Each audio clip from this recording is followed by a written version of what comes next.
Bonjour chers élèves, la vidéo d'aujourd'hui va concerner les élèves de 5e et le chapitre 3 du programme d'histoire et s'intitule l'ordre seigneurial. Donc on va parler du Moyen-Âge, donc on est déjà en train de parler du Moyen-Âge depuis le premier thème d'histoire, sauf que cette fois-ci on va s'intéresser au Moyen-Âge avec notamment la période entre le 10e et le 13e siècle, puisqu'il faut savoir que le Moyen-Âge a duré très longtemps, un peu plus de 1000 ans, puisqu'on le fait démarrer globalement à la chute de l'Empire romain aux alentours donc du 5e siècle, et on le fait terminer avec la découverte de l'Amérique au XVe siècle. Alors même si les bornes ne sont pas aussi figées, mais il faut bien à un moment donné avoir des dates pour pouvoir rendre ça de manière chronologique. Et on a coutume de dire qu'il ne s'est absolument rien passé durant cet âge moyen. Or, vous vous doutez bien qu'en 1000 ans, il s'est passé des choses. Donc on va là chercher à comprendre comment vivaient les paysans et les seigneurs dans les campagnes du Moyen-Âge, et également quel était le rôle que jouait l'Église à cette époque. En 814, l'empire de Charlemagne a été divisé entre ses trois fils, lors de ce qu'on appelle le partage de Verdun. Le problème, c'est que cette division a entraîné un affaiblissement du pouvoir royal et que les rois, désormais, gouvernent sur un petit espace qui est donc situé dans le domaine royal. Et on a divisé un petit peu le territoire en seigneuries, et les seigneurs et les comtes se sont progressivement un petit peu émancipés du pouvoir royal, ont pris le contrôle sur des espaces, et finalement ce sont eux qui, à partir du Xe siècle, exercent globalement un contrôle sur les campagnes. Alors, ça ne veut pas dire que le roi n'existe plus, le roi est bien présent dans le royaume de France, les seigneurs lui prêtent allégeance, mais dans la réalité, il a très peu d'autorité puisque ce sont les seigneurs qui exercent ce contrôle dans ce qu'on appelle des seigneuries, c'est-à-dire un territoire sur lequel ils exercent leur contrôle. La société du Moyen-Âge, ce qu'il faut également savoir, c'est qu'elle est divisée en trois catégories. On va avoir d'un côté euh, les seigneurs qui dominent avec les chevaliers qui combattent, d'un autre les paysans qui eux sont là pour travailler, et enfin les membres du clergé, de la religion, qui sont là pour prier pour l'âme des personnes afin qu'ils puissent ensuite accéder au paradis. Donc je vous disais que depuis le partage de Verdun, le roi a vu son pouvoir s'affaiblir à cause donc du partage des terres, et que les seigneurs ont progressivement récupéré de l'autorité. Donc le territoire a été divisé, et les seigneurs, eux, ont établi leur puissance sur des domaines qu'on appelle des seigneuries. Alors, le seigneur, c'est qui? Eh bien, c'est une personne qui est puissante, qui domine une terre, qui domine également des hommes, puisque des hommes vont vivre sur sa seigneurie et sur son territoire, à la fois des personnes qui vont travailler, d'autres qui vont combattre pour lui, et le seigneur, il obtient son pouvoir du roi qui va lui donner lors de ce qu'on appelle la cérémonie de l'hommage. C'est une cérémonie durant laquelle le seigneur va prêter obéissance auprès du roi, et en échange de ça, il va obtenir un soutien militaire et financier si jamais il est attaqué, et également ce qu'on appelle un fief, c'est-à-dire une terre sur laquelle il va exercer son pouvoir et sa juridiction. Le seigneur devient à ce moment-là le vassal du roi. Le vassal, c'est une personne qui est liée à un seigneur par justement cette cérémonie de l'hommage. Et donc c'est ce qu'on peut voir dans la pyramide féodo-vassalique, où on voit que alors plus un seigneur est élevé, plus il est proche, on va dire, du roi, et ensuite vous voyez que les petits seigneurs vont prêter également serment auprès d'autres seigneurs pour pouvoir justement obtenir ce soutien financier et militaire, tout en ayant également un lopin de terre. Donc ce qu'il faut bien retenir, c'est qu'à cette période au Moyen-Âge, la plupart des personnes sont liées justement par ces liens. Alors, pyramidal, parce que ce sont des liens hiérarchiques, avec évidemment des personnes qui en dominent d'autres, mais ce ne sont pas simplement des liens d'obéissance, c'est vraiment des liens d'obéissance, de protection, qui doivent permettre justement à la société entière de fonctionner. Alors, ce qu'il faut également savoir, c'est que à partir du Xe, XIe siècle, la population européenne va se mettre à augmenter, principalement dans les campagnes, puisqu'on est sur un espace européen qui est majoritairement composé de campagnes. Tout ce qui est industrie qu'on connaît par exemple aujourd'hui n'apparaîtront qu'à partir du XIXe siècle. Donc là, on est sur le territoire par exemple français, sur quelque chose où on va retrouver majoritairement des emplois dans le milieu agricole et beaucoup de paysans, puisque la majorité des emplois sont concentrés par des paysans qui travaillent la terre. Et on va voir donc une amélioration de l'agriculture grâce notamment à la création de nouvelles techniques, de nouvelles inventions. Par exemple la charrue à roues qui va permettre de retourner les sols en profondeur. Le collier d'épaule également qui va permettre notamment au cheval de tirer de très lourdes charges, ce qui évite que ce soit toujours les personnes, les paysans eux-mêmes qui tirent ces charges-là. On va avoir également l'introduction des moulins à eau et des moulins à vent qui permettent de moudre les grains beaucoup plus facilement. Donc le fait qu'il y ait toutes ces techniques, ça permet que les paysans puissent améliorer la nourriture, donc que les gens soient mieux nourris. Ça va permettre également de défricher de nouvelles terres. Alors le défrichement, c'est une destruction volontaire d'un espace boisé afin d'essayer de le transformer en espace agricole, puisque l'idée c'est de pouvoir créer donc de nouvelles terres agricoles pour pouvoir permettre eh bien, de nourrir une population qui augmente. Alors cette population qui augmente, vous vous doutez bien qu'il faut également eh bien, qu'elle puisse se loger. Donc pour ça, on va élargir les clairières, on va créer de nouveaux villages en détruisant une partie des forêts par exemple pour pouvoir permettre que les gens s'y installent. Alors la conséquence première, ça va être une destruction d'une grande partie de l'espace forestier entre l'an 1000 et l'an 1300. Donc celui-ci va diminuer de moitié à cause justement eh bien, de l'extension et de la création des villages. Et parallèlement à ça, vous allez avoir donc une population qui augmente puisqu'on passe à peu près de 42 à 69 millions d'habitants en Europe.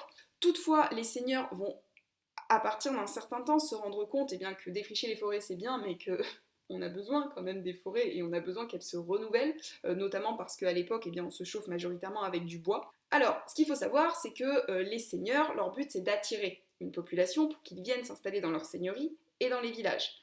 Donc pour ça, ils vont essayer d'accorder des avantages aux paysans pour qu'ils viennent s'installer dans leur nouveau village, notamment par exemple en leur proposant des terres contre ce qu'on appelle un cens, c'est-à-dire un impôt fixe, et en les dispensant par exemple de certains impôts tels que la taille.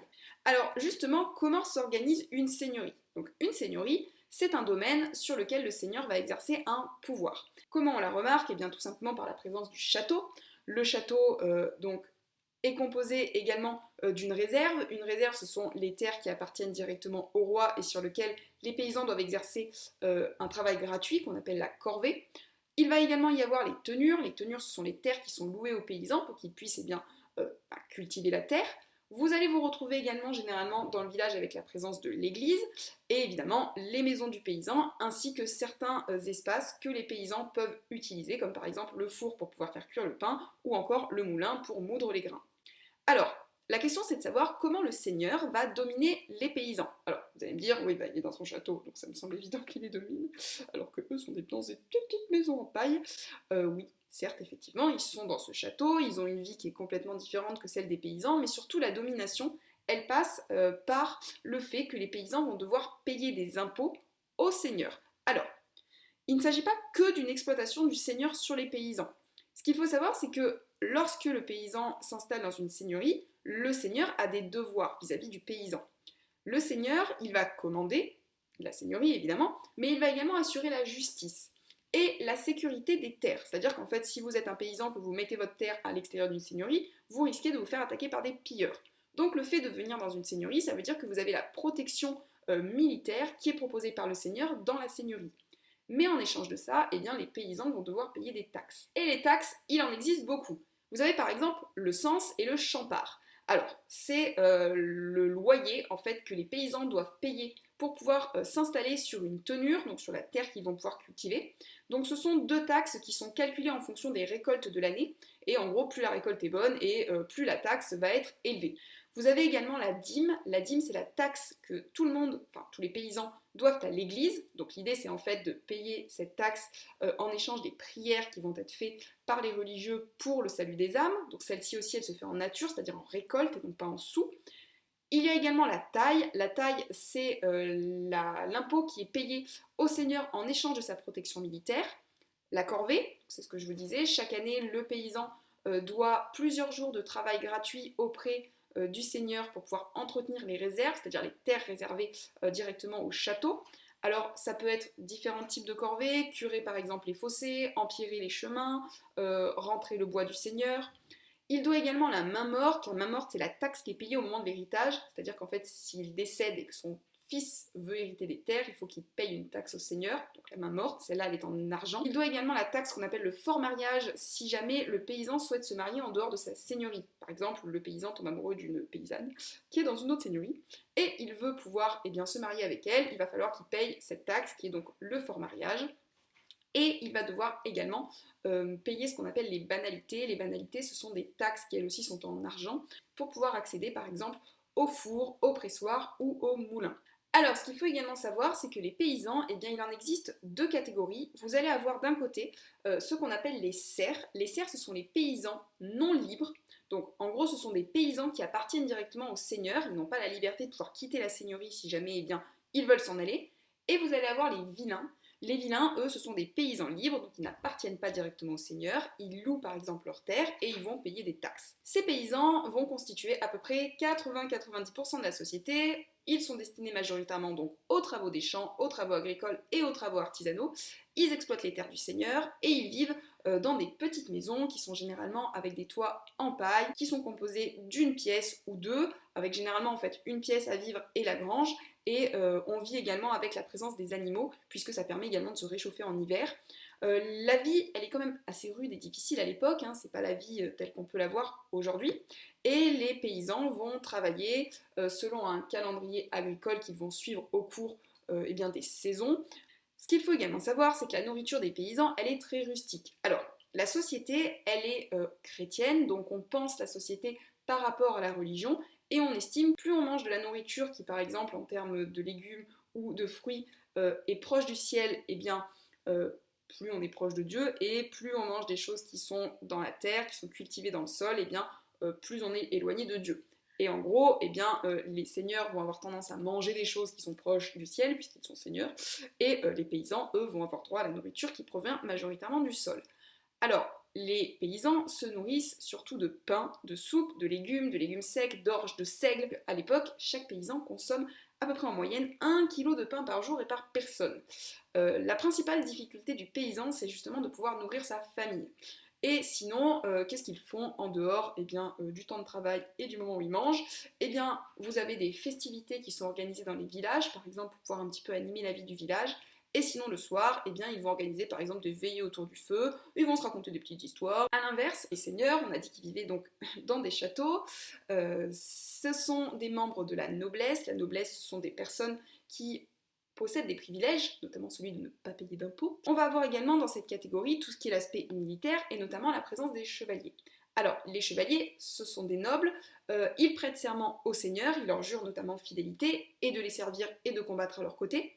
Alors, les jeunes chevaliers vont d'abord être ce qu'on appelle des écuyers d'un autre chevalier pour pouvoir apprendre, puis ensuite, pour pouvoir devenir chevalier, il va falloir qu'ils procèdent à une cérémonie qui s'appelle la cérémonie de l'adoubement, au cours de laquelle l'écuyer va devenir un chevalier, va prêter serment et va pouvoir à ce moment-là aller combattre pour le seigneur. Et je vous disais que leur vie est majoritairement rythmée, par exemple par donc des grands banquets qui sont organisés, durant lesquels on va faire venir des ménestrels ou des troubadours. Alors, le banquet, c'est quelque chose qui est assez intéressant parce que justement c'est le moment où le seigneur va pouvoir montrer son pouvoir à travers l'organisation de ce banquet.